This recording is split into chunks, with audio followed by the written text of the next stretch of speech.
지금 아무도 없는 내 방에서 뭐 하는 거야? 무철의 날카로운 목소리에 대식은 손에 든 점퍼를 떨어뜨릴 뻔했다. 아, 무철아. 대식은 당황해 말을 더듬었다. 무철의 얼굴은 일그러져 있었다. 안녕하세요. 오늘도 방문해 주셔서 진심으로 고맙습니다. 구독과 좋아요 감사드립니다. 오늘 이야기는 코믹의 연속입니다. 로또 당첨금 357억 복권의 행방을 찾느라 고전하는 대식과 해숙.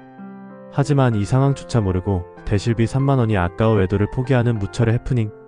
바로 시작하겠습니다. 설명해봐. 왜 내 방에 허락도 없이 들어와서 내 물건을 뒤지고 있는 건데? 무철이 한 걸음 더 다가서며 따졌다.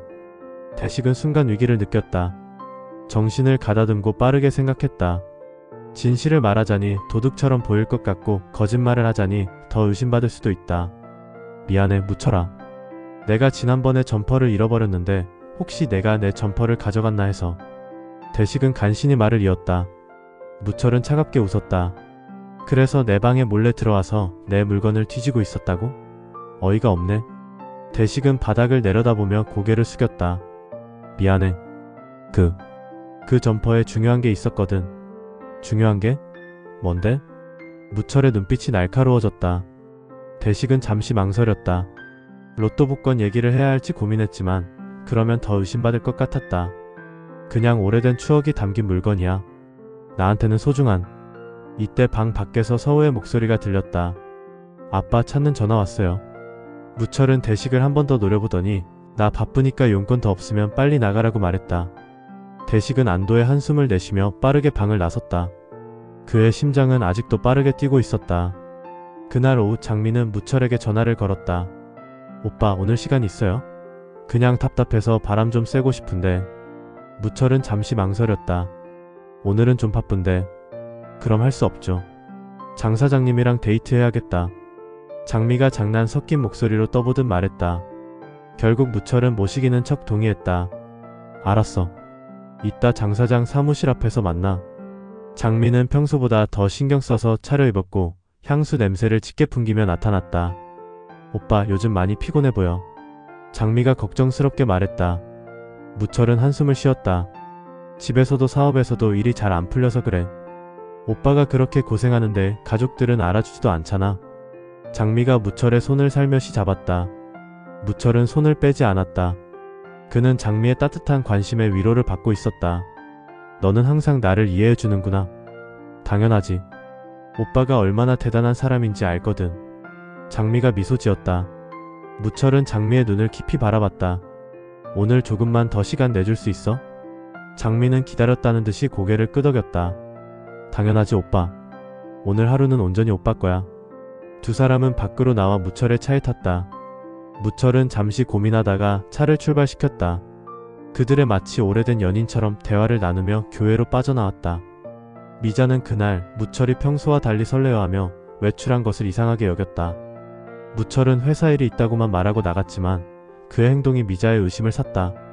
미자는 문득 무철의 휴대폰을 확인하고 싶은 충동이 들었다. 아무래도 수상해. 한 번 더 휴대폰을 봐야겠어. 분명히 뭔가 있어. 미자는 생각했다. 그때 머릿속에 지난번 무철이 방에 들어왔을 때 갑자기 전화를 받고 나간 장면이 떠올랐다. 그때 무철의 표정이 이상했던 것 같았다. 미자는 불길한 예감에 휴대폰을 들고 무철에게 전화를 걸었다. 그러나 무철은 전화를 받지 않았다. 몇 번 더 시도했지만 결과는 같았다. 점점 더 불안해진 미자는 결국 차 키를 들고 나갔다. 그녀는 무철이 자주 가는 회사 근처 카페들을 둘러봤지만 무철의 모습은 보이지 않았다. 마지막으로 미자는 무철이 좋아하는 식당에 가보았다. 그러다 우연히 건물 앞에 주차된 무철의 차를 발견했다. 여기 있구나. 미자는 생각했다. 그녀는 건물 1층의 상점과 카페 등을 뒤져보았지만 무철은 없었다. 다시 밖으로 나와 주변을 살펴보니 방금 전까지 있었던 무철의 차가 사라졌다. 미자는 당황했다. 그녀는 다시 차를 타고 주변을 돌아다니며 무철의 차를 찾았지만 이미 늦은 후였다. 그녀는 실망과 화가 뒤섞인 감정으로 집으로 돌아갔다. 한편 대식은 무철의 집에서 돌아온 후 해숙에게 모든 일을 털어놓았다. 그래서 점퍼를 확인했는데 복권은 없었어? 해숙이 실망한 목소리로 물었다. 아니 찾아보려고 했는데 무철이가 들어와서. 대식이 말했다. 해숙은 한숨을 쉬었다. 그래도 섣부르게 친구 집 안방까지 들어가다니. 큰일 날 뻔했네. 나도 알아. 하지만 다른 방법이 없었어. 대식이 말했다. 그런데 이상한 건 내가 점퍼를 만지는 걸 보고 무철이가 굉장히 놀란 표정을 지었다는 거야. 마치 뭔가 감추고 있는 것처럼. 해숙은 눈을 크게 떴다. 설마 정말 무철 씨가 복권을 가져간 거 아닐까? 그럴 수도 있어. 하지만 증거가 없잖아. 대식이 말했다. 해숙은 갑자기 일어났다. 여보, 무철 씨한테 직접 물어봐야 해. 아니면 내가 미자한테 말해볼게. 안 돼. 대식이 해숙을 말렸다. 그러면 더 의심받을 거야.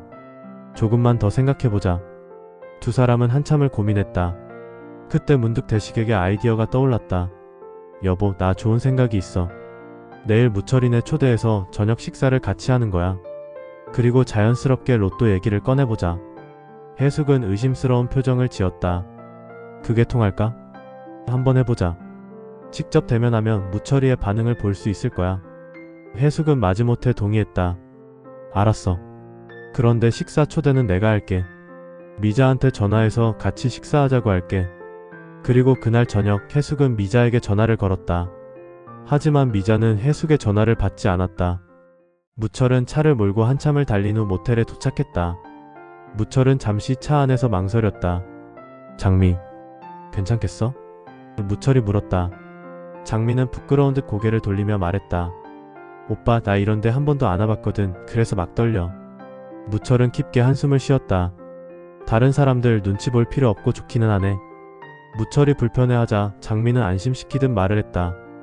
결국 무철은 고개를 끄덕이고 차에서 내렸다. 두 사람은 모텔 로비로 들어갔다. 방 하나 주세요. 무철이 말했다. 모텔 직원은 특별한 표정 없이 물었다. 대실이죠? 그러자 무철이 대실이 뭐예요? 라고 되묻자 직원은 의아한 듯 고개를 갸우뚱하며 쉬었다 가실 거면 3만원입니다. 라고 다시 답을 했다. 그러자 무철은 3만원? 뭐가 그렇게 비싸요? 우리 그래봐야 1시간 정도 있을 건데. 라고 따졌다. 직원은 어이없다는 듯 내주던 키를 다시 뺐으며 냉랭하게 대답했다. 대실은 3시간까지고요. 안 쓰실 거면 나가주세요. 지금 방 몇 개 안 남았어요. 순간 옆에서 지켜보던 장미가 얼굴이 붉어지며 창피한 듯 말을 거둔다. 우리 이런데 많이 안 와봐서 몰라서 그래요. 그리고는 무철에게 오빠 그냥 들어가자. 방 몇 개 안 남았다잖아. 무철은 장미의 재촉에 어쩔 수 없이 지갑을 빼어들고 결제를 하려다가 순간 멈추더니 직원에게 말을 했다. 잠시만요. 잠깐 생각 좀 하고 다시 올게요. 이 말은 결국 안 들어갈 생각에 마지못해 하는 말처럼 들렸다. 무철은 장미를 데리고 모텔 밖으로 나오더니 잠시 뭔가 한참을 생각하며 먼 산을 바라봤다. 이에 장미는 이해할 수 없다는 듯 무철을 바라보며 걱정하는 척 말을 했다. 오빠 왜? 무슨 일 있어? 채촉하듯 묻는 장미를 바라보던 무철이 말을 했다. 장미야, 그냥 가자. 장미는 황당한 듯 쳐다보며 더 이상 말을 못하고 차에 올랐다. 무철은 차를 몰고 다시 서울을 향해 달리기 시작했다. 말없이 차를 몰던 무철은 머릿속으로 잠시 생각했다. 대실? 잠깐 방 좀 쓰는데 무슨 3만원씩이나 받고 그래. 더럽게 비싸네. 무철은 돈이 아까워 외도 주착거리는 사람임이 틀림없어 보인다. 한편 한태아는 김아진과 공원에 앉아 무언가 작성하고 있었다. 우리 이제 계약서까지 오가는 비즈니스 파트너니까 친하게 지내자. 태아가 결의를 다지는 자세로 손을 내밀며 악수를 권하자 아진은 손을 튕기며 무시하듯 말했다. 됐고 계약서 쓴 대로 일 처리 잘해주세요. 저 진짜 이 돈 날리면 인생 끝나는 거니까 신중하게 하세요. 제발. 이에 태아는 안심시키며 다짐하듯 재차 말을 했다. 글쎄 걱정하지 말라니까. 내가 그동안 공부 많이 했고 시뮬레이션도 엄청 해봤어. 무조건 성공할 거야. 너무나 자신하는 태아의 말에 솔직히 한편으로는 믿음이 가긴 했지만 아무래도 자신이 잘 아는 분야가 아니어서 불안한 마음은 아직 해소되지 않았다. 그 시각 태영이는 석진을 만나고 있었다. 이런저런 얘기를 나누던 중 석진은 태영에게 약혼녀가 있다는 얘기를 들었다. 하지만 태영은 이 사실을 서우에게 비밀로 해달라고 부탁했다. 석진은 불편한 표정을 지었지만 태영과의 약속을 지키기로 했다. 알았어. 내가 일부러 얘기할 일은 없다. 사실 석진은 지금 준비하는 쇼핑몰 사업 때문에 바빠서 태영의 연애사에 관심이 없었다. 그 시각 미자는 씩씩대며 집으로 돌아왔다. 그녀는 무철이 다른 여자와 함께 있을지도 모른다는 생각에 괴로워했다. 집에 도착하자 서우가 미자를 맞이했다. 엄마, 무슨 일 있어? 안색이 안 좋아 보이는데? 미자는 억지로 미소를 지었다. 아니야, 별일 없어. 그냥 컨디션이 안 좋아서 그래. 서우는 더 이상 묻지 않고 자기 방으로 들어갔고 미자는 거실 소파에 힘없이 앉았다. 그때 미자의 휴대폰이 울렸다. 해숙에게서 온 전화였다.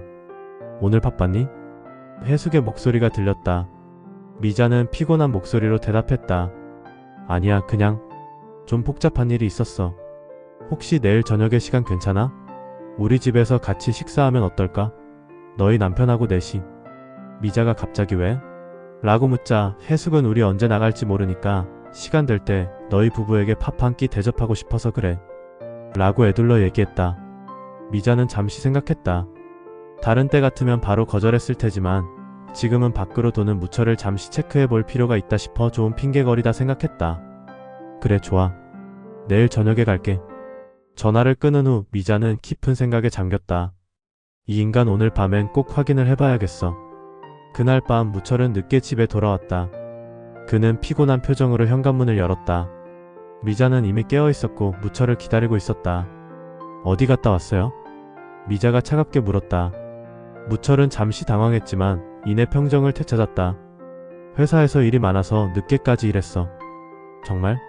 낮에 회사에 갔었는데 없던데요? 미자가 날카롭게 되물었다. 무철의 얼굴이 굳었다. 그건 고객하고 일정이 있어서 밖에 나갔었어. 뭘 남자 일하는 것까지 꼬치꼬치 묻고 그래? 무철은 별일 아니라는 듯이 미자를 지나쳐 방으로 휙 들어갔다. 나 지금 너무 피곤해. 나중에 얘기하자. 미자는 한숨을 쉬고 방으로 따라 들어와 말했다. 내일 저녁에 해수긴에서 저녁 먹을 거야. 일찍 들어와요. 무철은 놀란 표정을 지었다. 대식이네? 갑자기 왜? 걔네 집 내놓고 언제 이사 갈지 모른다고 그 전에 우리한테 식사 대접하고 싶대요. 무철은 갑자기 대식과 자기 방에서 마주친 일이 생각나서 왠지 불안한 기색이 스쳤다. 하지만 그는 곧 생각을 고쳐 고개를 끄덕였다. 알았어. 357억의 행방을 두고 고군분투하는 대식과 해숙. 영문도 모른 채 저녁 식사에 초청된 무철과 미자. 이들의 만찬에서 어떤 대화가 펼쳐질지 다음 스토리가 궁금해집니다. 이상으로 이번 회차 예상 스토리를 마치겠습니다. 다음 회차도 구독과 좋아요 시청 부탁드립니다. 다시 한번 감사드립니다.